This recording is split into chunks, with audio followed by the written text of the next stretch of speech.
LinkedIn reported that 94% of people would stay at a company longer if they invested in their learning and development. So we know that learning interventions are really important to people, their professional development and growth. It means a lot to them. But over the last few years, I think especially post-COVID, what we've noticed is there's been this sort of shift towards more reactive, like bite-sized, digital, e-learning, like short, sharp interventions versus face-to-face, long-form learning. So I guess, what shifts and changes have you seen, and how have learners' needs changed over the years? So, I mean, first of all, just in support of the LinkedIn 94%, I think if you go back to that famous Dan Pink book and the TED talk that he did, one of the things he talks about is, so there are three things that motivate people. One of the things he talks about is mastery.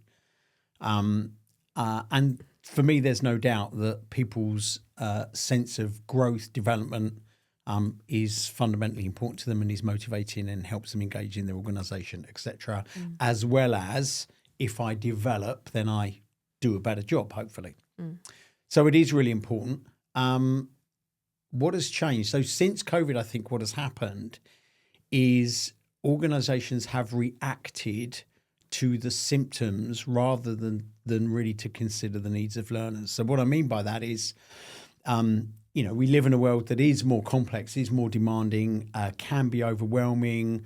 We don't always work in the office together. We're a lot more disparate. We spend a lot more time on screens and on phones and all of those things. The term, sorry to interrupt, would be that we often use is that term VUCA, so volatile, uncertain, complex and ambiguous. And that is the world that we are now operating in. Yeah, and one which has, much more technology in it and the demands that can create, as well as the benefits.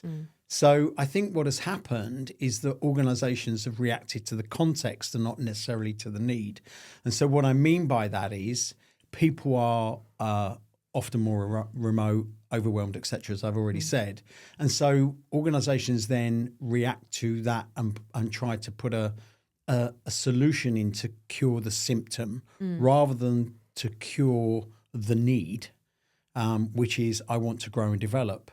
So what I mean by that is they promote things like bite-sized learning, LinkedIn learning, etc. And they're valuable, but they're not the only thing. And I think there's become an over-reliance on those. And what they do is they develop knowledge. And of course, we do need to develop our knowledge. What they don't do is they don't develop skill. And what they don't do is develop necessarily understanding. I'll come back and talk about that a little bit later on. The other thing that they're doing in that solution offering is only offering something in relation to what we would call horizontal development. So developing somebody's knowledge, but what they're also not doing is developing how they think, which is what we describe as adult development, vertical development. So how they think, which is something upwards, they're just developing the bit that goes across horizontally. And only one element of that because it's only knowledge. So it is important, but they're really missing something. And as a result, not talking to the needs of people. And so I think we need to really fundamentally challenge what's going on. And that's what we do. And so coming back to horizontal development, what's the risk for organisations if they just focus on horizontal development, which is, in summary of what you said, just offloading and giving people more knowledge, more information to absorb? Yeah, absolutely. So it isn't just, I think we need to be careful. It is important to, in a world of more stuff, people need to know more things. The problem with that, though, is that if we don't help people process that, if we don't help them understand how they think that through, then just layering more information into people just becomes overwhelming. And so it is important that we help people develop their knowledge and their understanding and their skill. But if we don't also do the development of how they process that information and apply it, then all that happens is people can become overwhelmed and don't know how to apply that and integrate it into the workplace. And so actually what happens is they become less productive and their performance can decline rather than improve, which is one of the right reasons why learning and development can sometimes get a bad rap, because we keep pushing information into people, and then when we don't see an upturn in performance or productivity, go, oh, well, that didn't work. No, what didn't work was you didn't do the additional work to get them to think differently and process that information and integrate it into their work. That's the bit that's missed. And with the best will in the world, you cannot do that today, in my opinion, via things like bite-sized online learning. It's just not there yet. So supporting people to transition from knowing something into doing it, and there's too much focus on the knowing versus the doing. And the link between the doing, the knowing and the doing is the understanding and the thinking. And that's the adult development piece. Yeah. And do you think, you said, learning and development can often get a bad rap, and we know that one of the biggest blockers to people engaging in learning and development is they say they haven't got enough time. And so is that the link? Because we have a tendency, because people in this space are often, they have really good intentions, but you said they fall into this habit maybe of like, well, let's just give you more. And actually it's not about, you overwhelm people, they're oversaturated with knowledge and they think they don't have the time needed to absorb everything we're giving them. Is that the link? Yeah, it is. And there's a little bit more to that. So you'll have heard me say this before. We all have the time that we need and want, right? So there are 24 hours in a day. There are 60 minutes in an hour. There are 7 days in a week. We've constructed a clock around, around the sun coming up and down, et cetera, et cetera. So we all have the same amount of time. The question is not, do I have time? The question is, do I really think this is important?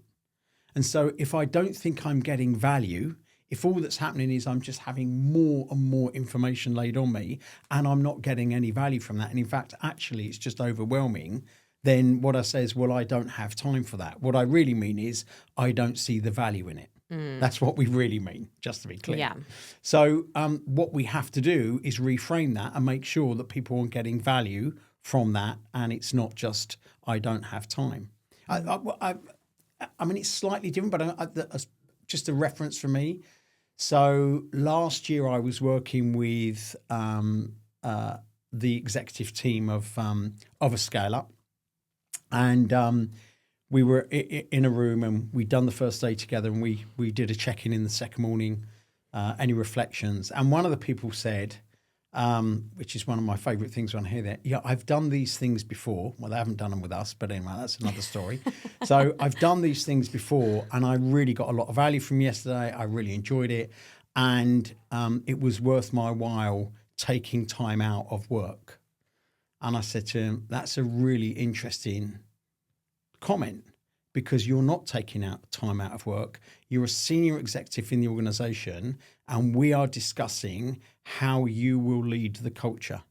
This is the work. Yeah. And this person went, oh, I'd never thought about it like that. Like, this is what.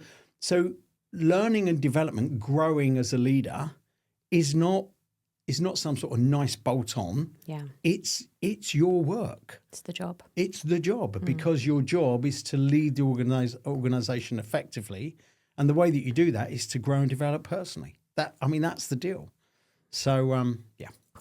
Okay. And so linking back to the question. Sorry, I forgot the question. So have I. Linking back to the question about learners' needs shifting. What you've noticed is that we seem to be trying to find solutions to symptoms versus the real core needs of the leaders and people within our organisation. Yeah, because as we know, and you said it, 94% of people saying, I will be more engaged and motivated. That's what I want. And we know from research around motivation that is what people want and need. The problem is we're reacting with solutions, and we're not really understanding that people not only need to understand how to grow horizontally, but also vertically from a thinking point of view. And also understand that this is their job. Yeah.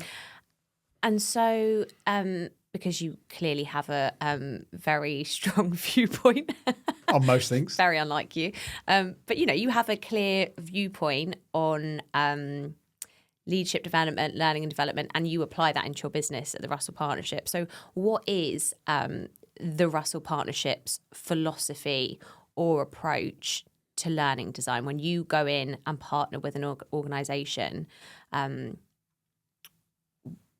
What does that look like? What's important? What's the thinking behind the learning solutions that you plug in to a company?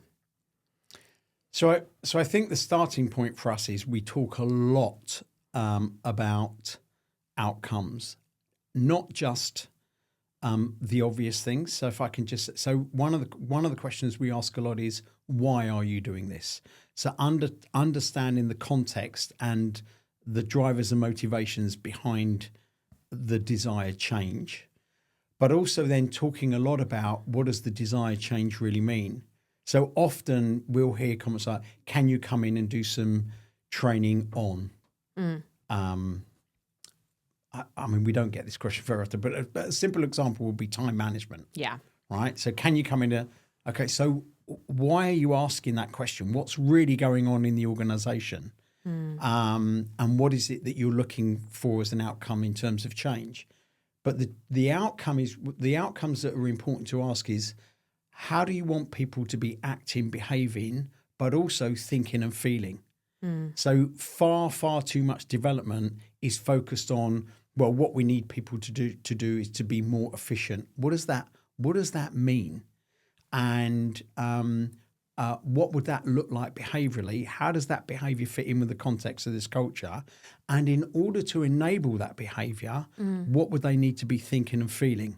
And the reason that's important is, if you really want to create change in people, the bit that you have to do is you have to do the inner game work. So the outer game work, as we talk about, would be behaving in ways that are more efficient.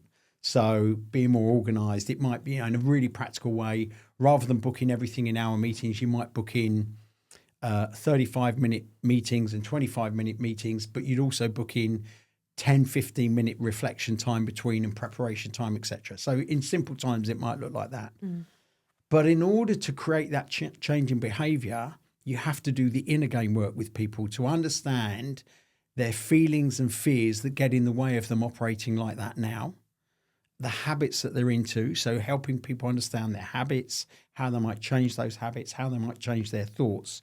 And so that's what we do at the Russell Partnership. So we seek to understand the change, and not only seek to understand the change in action and behavior, but also to start to understand, and we often bring some information around that, is, so how would people be thinking and feeling as differently?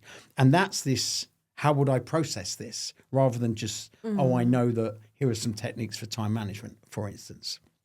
So is it then, what you're saying is, instead of like coming in and assuming the answer to people's problems, you're coming at it from like a perspective of curiosity, of like not assuming that what the solution is to their problems. You're just, because it's individual and it's personal, and if they want to be more efficient, does that make sense? Yeah, it does. And one of the reasons, and I don't want to sound rude about clients, but one of the reasons is they don't really know. So we worked with one of the UK's largest retail banks a few years back, and they came to us and said, "Oh, we have a problem, and the problem is that we have this great big disparity in performance. So what we have is we have some people in our workforce that perform incredibly well, and we have a whole bunch of people down here, and we have this great big gap. So what we need you to do is we need you to come in and do some performance management training." Perfectly reasonable statement. Okay. So we spoke to them and said, okay, can we spend some time really trying to understand what that means? And so what we did was, through some surveys and some interviews, we went out and found out what really sat below, what was the core problem that they were really facing. And through that, what we found out was that there were 4 things that weren't going on in the organisation. So there's an assumption that if people are not performing, it's because they either don't want to or they can't. Okay, so they don't want to, so that's sort of a motivation issue, or they can't, there's a skills gap. And so they wanted us to come in and fix those problems. Can you come in and make sure that you fix the skills gap? And we said, well, what about the can't problem? Oh, that's quite a good idea as well. But then we said, well, hang on, let's find out what the true problem is. What we actually found out was when we went around was there was 2 more things in the organisation that were going on that were bigger problems. One was, bizarrely, people were unclear what was expected of them. So there wasn't a real level of understanding and detail around what you expected of me as my manager or leader. And then the second thing was, and even if I did know, what I didn't get was clear, accurate and regular feedback. So, they were trying to fix the problem down here around, well, people don't know what to do. Actually, what we found out is largely they did know what to do. They just weren't really clear about what was expected of them, and they weren't getting feedback. We also found out there were some issues around motivation, but actually what that really was a values alignment piece with the organisation. So the organisation had some stated values, but what it was doing in its performance management was pushing people in some slightly different directions, unintentionally. So what we did was we built a program to answer those problems. And so then what you get is you start to discuss with people, tell us about your values and tell us about how they're aligned or not to this organisation's. And they're going, what's that got to do with my performance? It's got everything to do with your performance, because that's the things that guide you on a daily basis to behave the way that you do. So all I'm saying is that curiosity led us to design a program that was completely different to what they expected us to do. Yeah. And as a result, we created a massive change in the organisation. The performance gap shifted significantly upwards. Engagement went up, values alignment went up. So there was all sorts of numbers and stats around it that went up significantly because we were curious about the problem. What it also meant was they got a bang for their buck because we didn't go and fix the stated problem, which was the wrong one. Yeah. So again, it comes back to that approach of not just focusing on the outer game, but the inner game of what's going on. Yeah, okay. Yeah. Why am I doing this? And what would you say to people who are responsible for learning and development in their organisation who might go, okay, well, get what you're saying, but it's my job to know, and the way I get budget for this is to know what we're going to do. Like that's how I go and pitch it to the people who approve budget. Sure, yeah. I mean, what we're not trying to do is to get you to have more budget. If you have a budget, then we come to us and say, here's the problem. What we're trying to do is make sure that you spend your budget wisely, that you get, that you lean into that development in a way that creates a result for you. I don't think I was clear with my question then. Okay, let's try that again. So what I'm trying to say is that, well, what would you say? But you say, people come and they think they have to know the answer. Like, we've got this problem, so we're going to do this training. And that's how they get budget. And that's their job to know. Yeah. So that's my question. Like, what would you say to them? Do you know what I mean? Because you're like... Well, we're not saying to them... But Rich, let me go back and ask the question nicely. But do you understand the question now? No? I'm just going to say to him, well, okay, well, we understand that you think you do know, but let's just check that. Because what they'll focus on is the outer game. That's the problem. They will not, people out there do not focus on the inner game. It's just the reality of it. Okay, maybe let's skip because I feel like this question isn't landing. Maybe. The problem is it can sound a bit insulting. That's the problem. Yeah, like they don't fucking know and we do. Yeah, and I'm trying to be a bit like defensive here of people who are watching this and being like, we're like, well, you think you know, but you don't know. Come to us because we really know. Do you know what I mean? Does it sound like that? Yeah. Okay. Like I'm just trying to open especially from kind of like a third party out of the organisation. You don't understand that you've got the answers when you're not in amongst it. Like, can you just maybe? Okay, ask that again because I think there's a way through it. Yeah. Yeah. Okay. And so, what would you say to to people who are responsible for learning and development in their organisation, and they're sat there going, well, it's my job to know what we need to do. That's like why I'm employed. And also I need to come to the relevant stakeholders with a really convincing story of this is the problem we have. This is what we're going to do.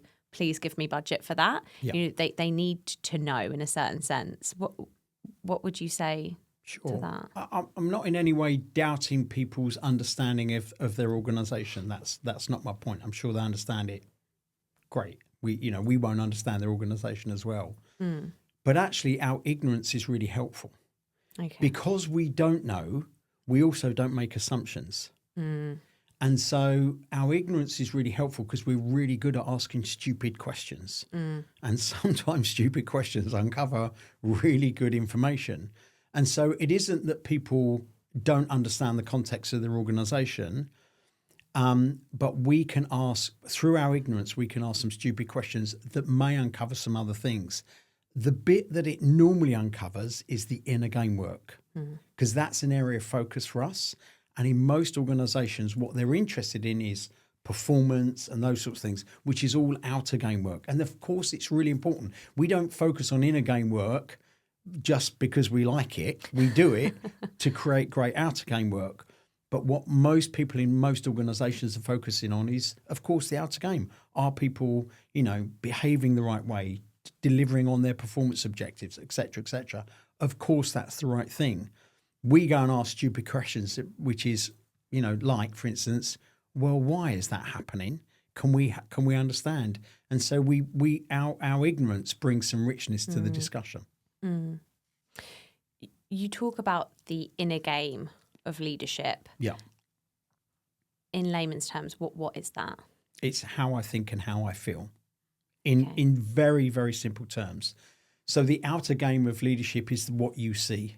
So you see me turn up, say hello, give you feedback, carry out a one-to-one. You see me in the office. You see me with colleagues. You see how I communicate. You see the outer game, okay? You've heard me say this before. Everything you do and everything you don't do, everything you say and everything you don't say is an influence as a leader. But the influence is the outer game. What drives my outer game, everything that I've just described, is how I feel and how I think. And so rather than just focusing on the outer game, performance, behavior, actions, etc., in order to create change in those, I need to create change in thoughts and feelings. Yeah. And that really underpins the work that we do. And going back to what you said earlier, that's the bit that I don't believe I found a way that you can do that online in bite-sized learning today. To get into the deeper work, I haven't found a way that you can do that yet. Maybe one day, but I don't see it yet. Yeah. I mean, it makes a lot of sense. The quality of your inner game work directly impacts the outer game. Yeah. Can't remember what my point was there. What was I going to say? I can't remember. Okay, that was good. That was nice, that bit. What about the growing the person thing? That was what I was going to say about sustainable development. Thanks. Where would be a good place to come back from? So I talked a bit about the inner game, and it was behaviour and performance. And what we're really trying to do is change the inner game. Cool. So you could ask a question like, what does that? What happens as a result of that? What does that mean, or something? You tell us more. Okay. How does that inform your learning design? Okay. I'll just ask that then. And so how does that inform your learning design? Sorry, that was shit. Okay. A bit more enthusiasm. Tell me.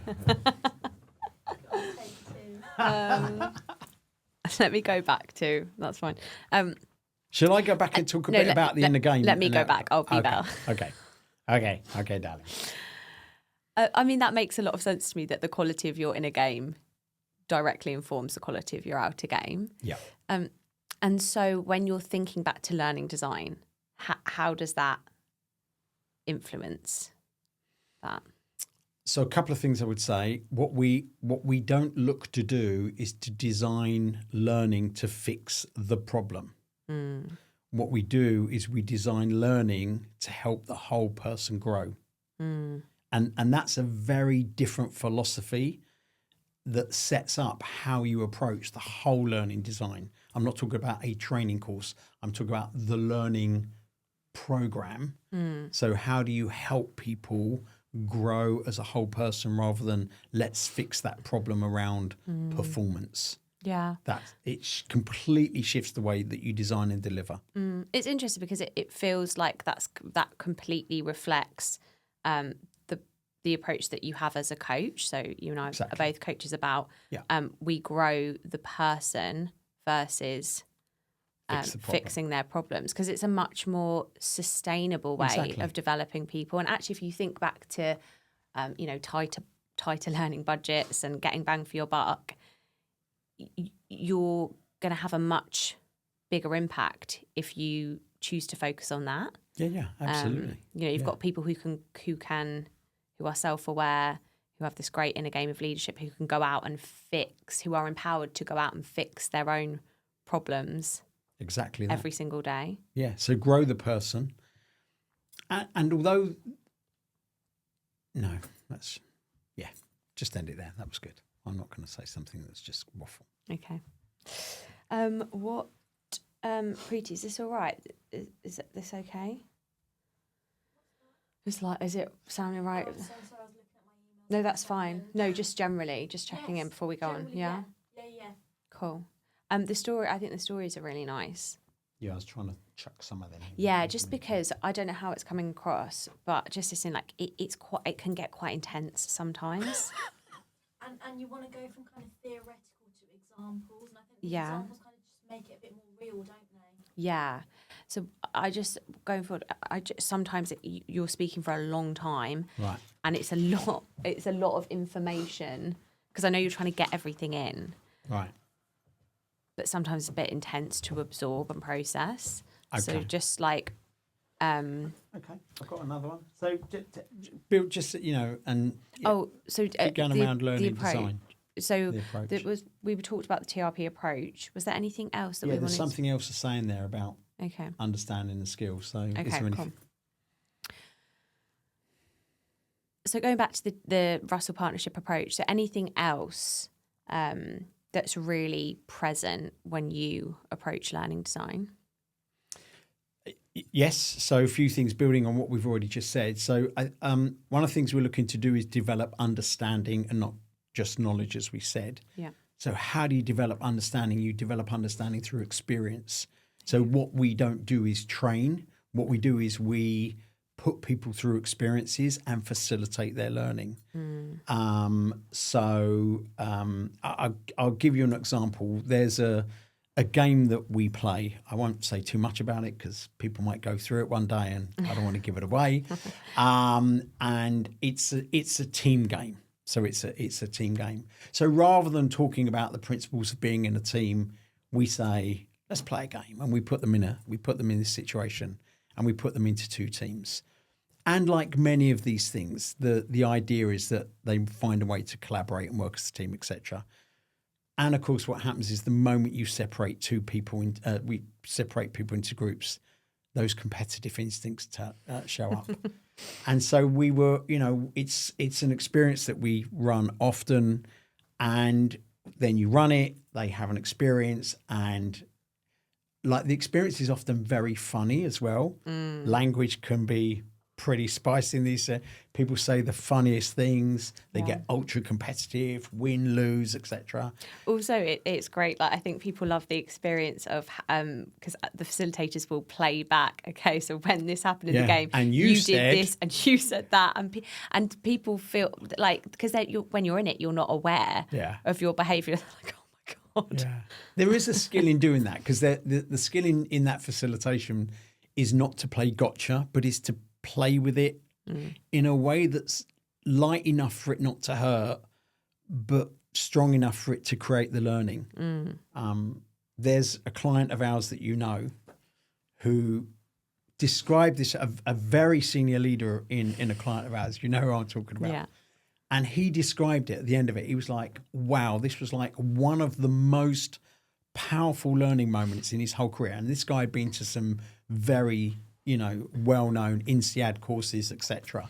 And he said this was one of the biggest learning moments in his life. And it was because he went through the experience, and then we facilitated the learning after that. So developing understanding through experience is critical. The other thing is a bit of theory that I learned through sports coaching, to be honest. So I used to coach rugby, and one of the things I found out in some rugby training that I was going through, some coach training that I was going through, is a really interesting, simple line that skill is the application of technique under pressure. Now, that's a really important line, because what lots of normal training does is it teaches technique. Really so. Here's how to give feedback. So you teach feedback, and people go, yes, now I know how to give feedback. No, what they know is the technique. Now, the skill to do that is to do that under pressure. So one of the things that we work with a lot is what we call real plays. Yeah. So rather than do lots of work on feedback, we'll say to people, let's just talk about the principles of feedback. Everybody goes, yeah, no, I know how to do that. And we go, okay, great, go.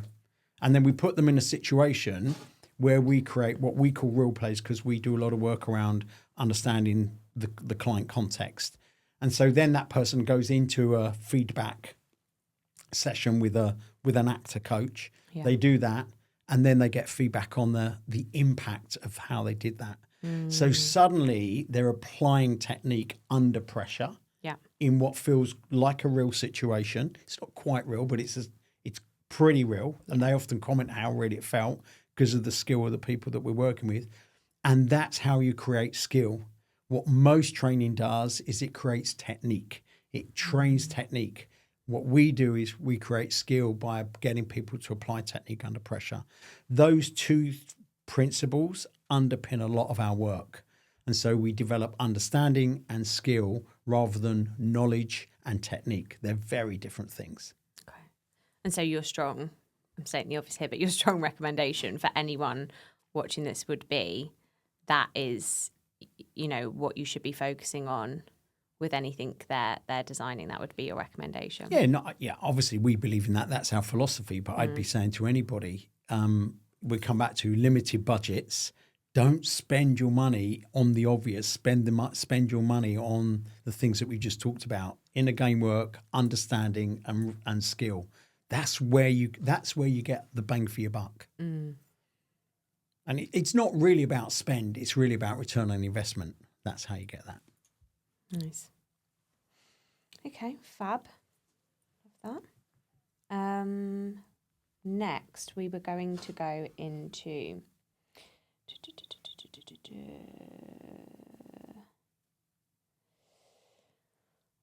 thinking about the components.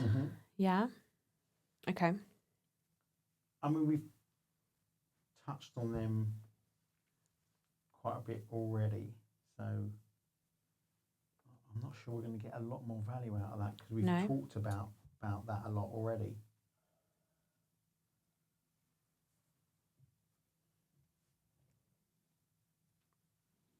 I think we've covered a lot of that. I feel like we've covered most of everything in the questions asked. The thing we haven't really talked about is the parent-child bit. I wouldn't mind trying to get that in. I think that's a really interesting bit. We haven't talked much about coaching and caring.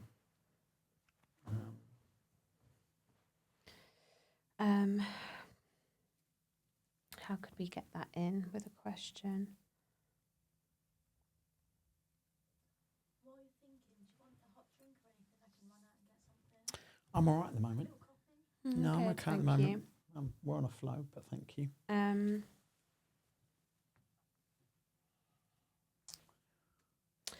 What if we do? I'm trying to think. Like, what if we do Like, what are the biggest traps that people fall into, or like what are the biggest things that they overplay or underplay? Yeah, that's a good question. Yeah? Yeah. Okay, yeah. cool. There might be 3 or 4 of those. Yeah. Is there anything else? Okay. Yeah, that's a really Cool. good question. And so when people are thinking about learning design, what are the biggest traps that they fall into that you observe, or like what are the elements that they either overplay or underplay with the things that they create? Sorry, I got That's my okay. mind went blank. It's all right. I'll ask it again. Ask it again. Yeah. And so what are the biggest traps that you see people falling into when they're designing a learning experience? Like, what elements do they either overplay or underplay? Yeah, so I think there's a few. One of the big challenges for organisation, and for me, it's a bit of a symptom of what we talked about earlier on around this idea that, you know, bite-sized learning, you know, LinkedIn learning, quick sessions, which are fine at some level, by the way. I'm not saying don't do them. That's not my suggestion. But one of the challenges with that is it often comes from what I would call quite a parent-child way of thinking. So if you look at Peter Block's work around organizations, he's, you know, the work that he talks about says that there's a challenge in the relationship, and the challenge with the relationship is it can be quite parent-child. You know, you turn up, I pay you money, and there's a dynamic in that relationship. I don't want to get into too much of theory, but I think what happens in organizations is that parent-child thing can play out in learning and development. And so what happens is organizations sort of tell people, you must come on a training course, and they do it in a way that doesn't engage them as an adult.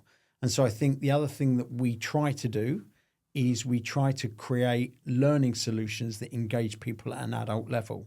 And how do you engage people at an adult level? So lots of work around why early on. So we might do something very early on in quite a short way, typically online actually, that we would call a kickoff event, which has a lot of energy about. So why would you come on this program? Why should you care? Why should you care? And if you do care, what might that mean for you? And then we give people the opportunity to think about, you know, not only what do they want to get from this personally, but how they might engage with it. And we do think, you know, we give them all sorts of opportunities to go into learning circles for support and challenge. One of the big things that we do is we do something called program coaching, so that people get a coach throughout the program, and that coach works with them individually. So again, that's not a parent-child, that's a very adult relationship to support them through that. In some programs, and I'm a real fan of this, we give people the options to choose which elements they go on. So we might they might work with their coach, and they might say, well, this element here that's on X, I'm not sure I need that. So okay, don't go on it. So creating choice empowers people to be much more adult, and when you empower people to be much more adult, then they become much more engaged with the learning rather than just telling them what to go on. So I think that's a really important thing to consider, to give people much more choice. And it might mean, and there's a video you can watch, there's a short session you can go on, there's a bit of LinkedIn learning or a bit of bite size. So you create design for people to choose, and you treat them as adults. I think that's often where organizations get that wrong. Yeah, and I can empathise with, like, that feels like quite a bold, high-risk strategy. Like, you know, you could argue, oh God, like, what if that completely backfires? Yep. You know, what if we've got a load of people in our organisation who, like you said, like, play into that parent-child dynamic, and they use it as, like, as an excuse. They go, I don't know. Yeah, listen, I get that takes real courage to do something like I've just described, and that that sort of sums it up, because what most organisations do is they operate from fear.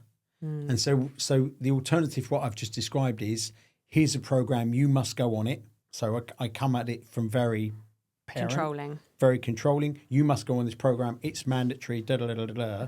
Well, just imagine what the level of engagement is. People turn up in obligation. Yeah. They don't do any pre-work. They're not really engaged with the program. So from an organisation's point of view, yes, we've put our people through training. Great, but they've learned nothing. They've been disengaged. They're not motivated by it. But coming back to what you said earlier, I can now go to my board and say, yes, we tick that box. It's delivered nothing. I've wasted lots of money, but I can tick the box to say we did it. It takes a lot more courage to go to a board and say, we've got this idea of a program, and say to people, you have a choice. But imagine the level of engagement. Even if you got 25% of the people really engaged, that's a better return than making all of them go through it. A much better return. And what that starts to do is shift cultures as well, because now what you have is you have a responsibility culture and not a victim culture. So you create not just shifts in learning, but shifts in culture. But then again, playing devil's advocate, surely then you would start to see potentially this real gap in, the people who are, because one of the things I hear is, well, it's the people who are least engaged, who don't want to go on the training, who don't care about it. They're the people who need it most. And so is the risk not, you start to create this real gap between your workforce of high performers, people who are highly engaged, they invest in their professional development, and people who just don't care and disengage. And then you're like, God. That can happen. But I think what happens is that becomes a self-managing situation. We have this idea that performance in organisations is only managed by managers, by leaders. It isn't. If you work in a team and somebody's slacking, I can tell you the team will take care of that. So actually, it becomes a self-managing problem for you. I'm a big fan of self-directed teams. You give the team the power. And actually amazing things work. I was talking to a client just a couple of days ago, and we were talking about, how do you create great cultures? How do you create great performance? And I said, you find a great bunch of people, and you put them in a room together and say, go and do great things, and then get out their way. They self-manage, they self-lead. You don't need to put them in a box and tell them what to do. That's not what's needed. But that takes massive courage as a leader to do that, because actually the safe thing to do is tell them what to do and da, da, da, da. So listen, I get that that's not an easy solution. There's something else I'd say, and I do think I think it's part of how we do this. So I would say it, wouldn't I? But I believe it fundamentally. I think this is about the people who are leading the learning. There needs to be this lovely mix between care and challenge. So really caring about the individual and the organisation and why we're doing it and what we're doing. So really caring, and also being prepared to challenge. A little bit like, I guess at some level, like the radical candor model, but like being really prepared to challenge people's thinking. I mentioned earlier about the there's no such thing as a time problem. There's a priorities problem. Yeah. So I'll give you an example of where this was for me, but all of our facilitators work on this balance, and we get it right most of the time. But there was this great incident with a HR director many years ago, who is still a client. In fact, has now become more than a client. He's a friend. And the friendship developed in this moment. And we were in a room, and we were doing some work, and it was around changing some of the culture. And we would talk about, one of the things to do is to follow this through in these certain ways, etc. And he said, this is really important. He said, but the problem is, with my role, it's not something I have time to do, but I really, I think it's a great idea. And I said to him, so just to be clear, you don't think it's important enough? And he went, no, I think it's really important. I really get it, but, I'm busy and I've got this, that and the other, so I don't have the time to do it. And I said to him, so just to be clear, you don't think it's important enough? And he sort of, this little bristle. No, I think it's really important and da. I just don't have time. And I said to him, great. So just to be clear, you don't think it's important enough. And now he got angry. No. And then he got to the end of the sentence and he could see me looking at me and he knew what was coming. And he went, oh, I get it. And he said to me after, no facilitator, no trainer's ever done that before. Because the risk for us as when we're running development is we want to be liked. Yeah. And if we're an external provider, which we are, what I don't want to do is upset the HR director, because if I upset the HR director, we don't get any more work, right? But that's not, you have to find this balance. And so in that moment, it's never happened to me before. We became friends actually in that moment. We continued to work with him and I see him outside of work. Went to rugby with him a couple of weeks ago. It's fantastic. And so that's another thing that organizations need to find. And that can be difficult for external providers, but it can be also difficult for internal providers. You know, if you're an internal trainer and there's somebody in the room and you're going to have to challenge that, that's difficult. But that's how you create, that's how that balance between care and challenge is really important. So I'm holding for you and I'm going to push you in your growth zone. This is not about you being comfortable. I'm going to make you be uncomfortable. Yeah. So that's something else I would say. And I guess that definitely very much speaks to our style of, when we speak about delivering our solutions, we have facilitators, we don't have trainers. And I would say the difference between a trainer is someone who imparts information and knowledge to people, and a facilitator is someone who facilitates learning. Like you said, you have an experience and then we unpick it with you. We prod, we poke, we question, and we challenge. With a risk that people might not be happy with us, but it's for the greater good. It's for ultimately their growth, their growth as a person, and in support of the why and the what of this program. And what's interesting in that moment is we would then say, take your journals out and write your reflections. And if there were 12 people in the room, they'll all write something different. Great. Because that's the difference between learning and training. Training is here's an answer. Learning is, as the thing that you've just described, now you all write down your learning. Yeah. And then the next bit from that on, the next piece from that is the bit that we talked about earlier, which is focusing on integration. And how do I then take that learning and put it into my work? How do I develop my understanding? How do I turn that technique into skill? And the key for that, I absolutely believe, is the coaching piece. So having a coach to support you through that and help you do that, as well as having the support of your line management, etc. They need to be involved in how's that working, what's difficult, etc. So that cascade through the organization and making sure people have got the support and challenge going forward, essential.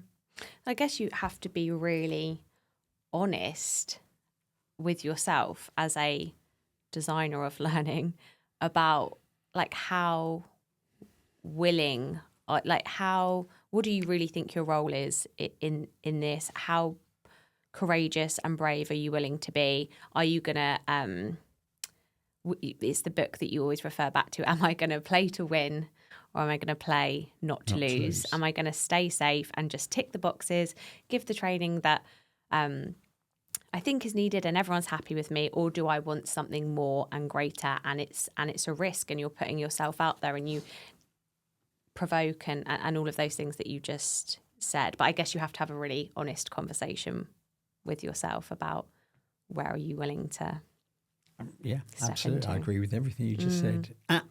And of course the safe thing to do is the safe thing. And I'm I wouldn't judge people for that, but the conversation we're having is, how can you really create change? And the answer is play to win, be courageous, and do something typically different to what's being done at the moment.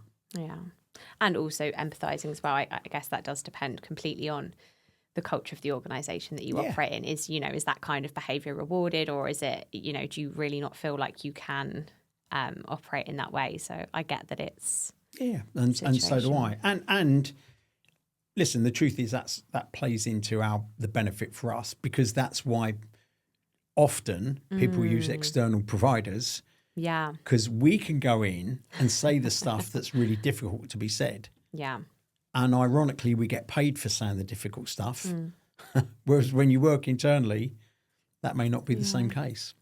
And do you think, I guess, what's the benefits and the downsides to sort of, either keeping stuff internal or bringing in an external provider? Yeah.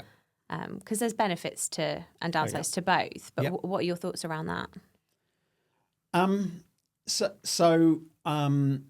I think the work that should definitely be done internally is stuff around induction, values, culture. Now, you may need some support to do some of the design work that we've talked about. Maybe you don't. That's fine. But I think organizations should own that. Like, if I join an organization, I want somebody in the organization to own, who are we? What do we stand for? This is how you work here. And I think there might be some sort of technique training. How do we do things here? So some process procedure stuff. Absolutely that should be internal. And if it's process and procedure stuff, is stuff that you can do really simply online, bite-sized learning, little video clips, etc. Loads of that stuff. Great. Yeah. For me, if you're trying to create culture shift through leadership development, that's probably where you need to bring in external people like us and others, because of the things that we've spoken about. And also we bring perspectives that I think are difficult to have when you're in an organisation. One of the joys is we learn by working with other organisations. I don't pretend we know it all, because we certainly don't. But because we're out working with lots, we're learning through that experience that we can spread around. So I think, that's the place. For leadership development, management development, management. If we talk about management development in terms of things like time management, etc., great, do that internally. Yeah. But if you want to do the inner game work and create real change in culture and leadership, then I suspect you probably need some external support.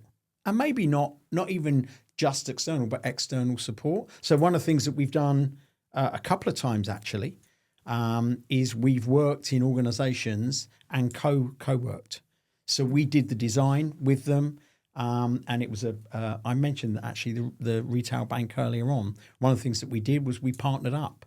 So it would be one of our team and one of their internal team working together. And that, I think something like that is great, because then that becomes sustainable and owned, so that when we walk away, those skills and thinking and all that is still in the organisation. Brilliant. I think that's fantastic, because actually, although, we like working with organisations, what we don't want is dependency. Yeah. That's no good. We haven't done our job if you're dependent on us. That's also, again, a principle in coaching is, you don't want to be coached, or you shouldn't need to be coached by the same person for 3, 4, 5 years. You should coach people out of the coaching relationship. Yeah. They shouldn't be dependent on you. Yeah, absolutely. And that's the same for us. They shouldn't be dependent. We have not done our job if that's the case. So if you're working with us on the same thing over and over again, maybe we should be doing something different. And just finally, because you've mentioned it a couple of times, and I know that it is a massive part of our approach and what we think makes a great learning experience is coaching. Yeah. So the coaching element. Yeah. Just talk to me more a little bit about that. So, if I give the example of the senior leader that I mentioned earlier, fantastic guy, had this big learning experience through the team game. So there'll be some processing going on for him after that. The way that we design our programs is he would have then had a coaching session after that. Quite short, quite punchy. The coach is briefed on the content. And so so we call this program coaching. It's not executive coaching. It's about coaching you through the program. The coaches have context and... Exactly. And in that case, they'd have said, so how was the event? What did you... And that person then starts to talk about, I had this experience and I learned da-da-da-da-da-da. Great. And what the coach will then do is help them process that, but then talk about integration. And so what are you doing with this information? How are you going to apply that? What impact is that going to have on your teams? Where are you going to apply it? What gets in your way? What triggers did you notice came up for you? Why did you react in that way? How are those triggers going to come up for you in future? So what they do is they help you integrate that learning into your workplace. Now you've got the difference. So I think when we talk about program coaching, it is very specific about that. Now, of course, even then, we're talking about the person, because that individual might say, well, yeah, this trigger comes up for me. So then they might do some work around triggers and values alignment, etc. So that, they're still doing that inner game work in order that they do great outer game work when they get there. Yeah. So that's, I think, for me, that's been a game changer for us. We build that into all of our programs. It's been a game changer because you just see the difference. Yeah, that really unlocks the application part. It really does, yeah. Yeah. Okay, brilliant. And so I guess just in summary, you've got someone watching who knows that they're deciding to keep it in-house and they want to design a learning experience. In summary, almost sort of step by step. Yeah. What should they be doing?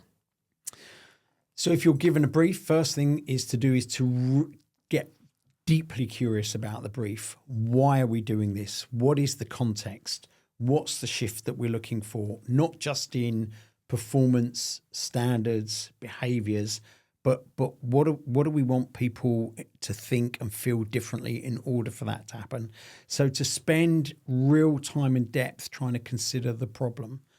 Once they've done that, start to think about how can we create that change. Now, it might be something simple. So as we said, it might be a policy, process, or procedure thing. Can we do a short video, a bit of a bite-sized learning? Is there something on LinkedIn we can tap into, or YouTube, or wherever it might be? There's so much resource out there. But if it's something deeper than that, that we're really looking for shifts in behavior, if we're looking to shift out a game, what does that mean for people's inner game? And so starting to understand things like values work, adult development, how do I think? So really trying to get people to design in a way that explores inner game as well as outer game. And you weave those things together, by the way. They're not separate subjects. Yeah. You weave them in. So to design in that way. Okay. And then also to think about that integration piece. So how can I help people integrate that? Is it with little coaching circles internally that, you and I and Preeti could work together? How do we support each other? Is it that we can deliver this internally, but maybe we could get some external coaches in to support them? Yeah. So how can we help them integrate this? That's the key bit. And some of that will be in the organisation as well. How have we engaged their line managers when they come back to say, so tell me about the program. Yeah. How was it? What did you enjoy? What didn't you enjoy? How is that going to make a difference tomorrow? What are you going to do with it? Because actually what happens is most people come on a training course and they go, oh, welcome back. Do you have fun? I mean, that's not enough. So you have to really work and think that stuff through. And that's how you get return on investment. That's how you get return on investment. So I think it's not complicated really. Not complicated, easy. It's simple but not easy. One of my favourite phrases. That's the thing. What I've just said is really simple. It is really simple, but it's not easy to do. Yeah. It takes focus, constancy of purpose. You need to be, you need to care about it. But it's simple to do. But yeah, it's not always easy, and it can be difficult. And it can be difficult within the internal politics that exist in any organisation. Okay. Well, thank you. Thank you. It's been fun. Cool. Sweet. Well done to you, Russ. Lots of juicy stuff in there. Cool. We're at 10:30. What time are we booked until? 11:30. Okay. I know you said yesterday you wanted to redo Yeah. the last one that we did, which was an hour long.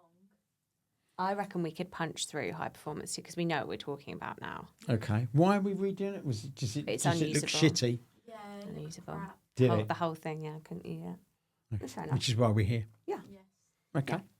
Um, Yeah, doing it in a WeWork office doesn't work, Freddie. That's what we I've found. tried that before. Yeah, that is shit. rubbish. Get people walking, the sound of their feet. I was just going to say, even you can tell with the acoustics in here and stuff. Like you can just, it's better.